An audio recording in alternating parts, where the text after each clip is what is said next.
রাজধানী সহ সারা দেশ উত্তপ্ত করতে সদ্য ক্ষমতাচ্যুত শেখ হাসিনার নেতৃত্বাধীন আওয়ামী লীগ তাদের ৫ নেতার তত্ত্বাবধানে হাজার কোটি টাকার প্রকল্প নিয়েছে। তারা দ্রুততম সময়ের মধ্যে প্রতিবিপ্লব ঘটিয়ে আবারও ক্ষমতায় ফিরতে চায়। এই প্রকল্প বাস্তবায়নের দায়িত্ব পাওয়া ৫ নেতা হলেন সজীব ওয়াজেদ জয়, সালমান এফ রহমান, হাসান মাহমুদ, বাহাউদ্দিন নাসিম এবং মাহবুবুল আলম হানিফ। আওয়ামী লীগ এই পরিকল্পনার অংশ হিসেবে প্রধান টার্গেট করেছে সংখ্যালঘু সম্প্রদায়কে। এই বিস্তারিত খবর প্রকাশ করেছে নয়া দিগন্ত পত্রিকা। আসেন দেখি।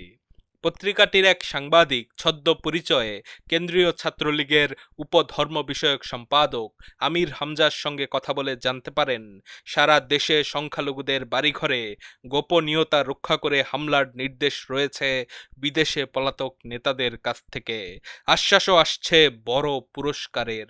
ছাত্রলীগের ওই নেতা আরও জানান, আওয়ামী লীগ যেহেতু এখন মাঠে নামার কোনো ইস্যু এবং সাহস পাচ্ছে না, সুতরাং সংখ্যালঘুদের উপর হামলা চালিয়ে ইস্যু তৈরির চেষ্টা চলছে।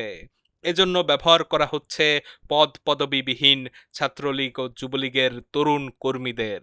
পুরাতন সময়ের বড় জনসমাগমের সঙ্গে আওয়ামী লীগের এডিটেড স্লোগান জুড়ে দিয়ে চালানো হচ্ছে ভার্চুয়াল গুজব। এজন্য খরচ হচ্ছে মোটা অঙ্কের অর্থ। আমির হামজার কাছ থেকে আরও জানা যায়, সংখ্যালঘুদের বাড়িঘরে হামলার পরিকল্পনা সফল হলে আওয়ামীপন্থী বিভিন্ন সামাজিক সংগঠন ও সুশীল সমাজের লোকদের দিয়ে সংখ্যালঘুদের রক্ষার ইস্যুটি মাঠে নামানো হবে। সেখানে আস্তে আস্তে যোগ দেবে পরিচয়হীন আওয়ামী লীগের কর্মী সমর্থকরা। সমাগম কন্টিনিউ করতে পারলে পরিস্থিতি পর্যবেক্ষণ করে আস্তে আস্তে সারা দেশে নেতাকর্মীদের মাঠে নামানোর পরিকল্পনা রয়েছে আওয়ামী লীগের।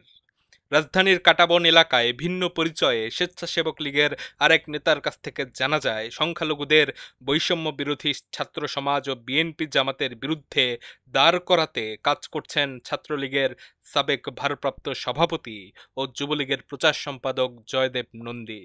এই কাজের জন্য সংখ্যালঘু ও সুশীল সমাজের কিছু ব্যক্তির কাছে টাকা পৌঁছে দিতে জয়দেব নন্দীকে অর্থ দিচ্ছেন স্বেচ্ছাসেবক লীগের সাবেক ভারপ্রাপ্ত সভাপতি মোহাম্মদ আব্দুর রাজ্জাক।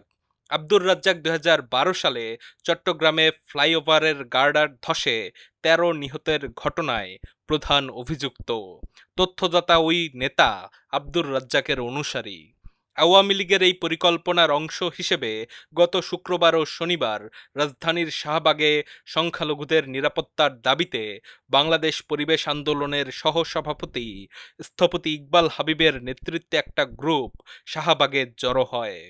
একটি বিশ্বস্ত সূত্র বলছে, স্থপতি ইকবাল হাবিব আগামী ঢাকা দক্ষিণ সিটি নির্বাচনে আওয়ামী লীগের প্রার্থী হিসেবে নির্ধারিত ছিলেন।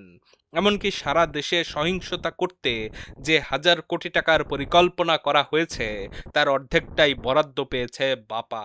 নাম প্রকাশে অনিচ্ছুক বাপার এক কর্মকর্তা বলেন, চলমান বৈষম্য বিরোধী ছাত্র আন্দোলনে যখন গণহত্যা চলেছে তখন বাপা ও বাপার কোনো কর্মকর্তা এই নিয়ে কথা বলেননি। অতীতেও কোনো গুম খুন বা নির্যাতন নিয়ে বাপা কোনো কথা বলেনি। এটা নাকি বাপার কাজ না।